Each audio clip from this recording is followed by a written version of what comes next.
கோபி ஒரு வீடியோ எடுத்திருக்காங்க.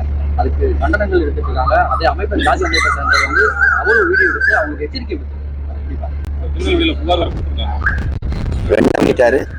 அந்த வீடியோ பரிதாபங்கள் வந்து யூடியூப் மூலமா வீடியோ வந்து விழிப்புணர்வு பண்ணிருக்காங்க. ஏன் இப்படி பண்றீங்க, நீயும் படிச்சீங்க, அந்த கொலை செய்த தம்பி அவர் சரியா தானே பண்ணிருக்காரு. அதுல என்ன அவரை எச்சரிக்கிறது? எதன் பொருட்டும் கொலையை ஏற்க முடியாது. அது இந்த முதல்ல தமிழனுக்கு சாதி இல்லை, சாதி தமிழனுக்கு இல்லை. இதுதான் எங்க புரட்சி பாவலர் கற்பிச்சது. தமிழ் ஒரு பேரன்பின் தாய். தமிழன்ல உயர்ந்தவன் தாழ்ந்தவன் என்று எப்படி பாக்குறீங்க? என்னல நீங்க எந்த வழியில தாழ்ந்துட்டீங்க? உங்களை நான் எந்த இடத்துல உயர்ந்துட்டேன்? அப்படி ஒண்ணும் இல்லையே. ஒருத்தன் என்னில தாழ்ந்தான்னா அங்க தமிழ் தாழ்வு. ஒரு தமிழன் தாழ்றான், அவன் தாழ்த்தி வைக்கப்படுறான்.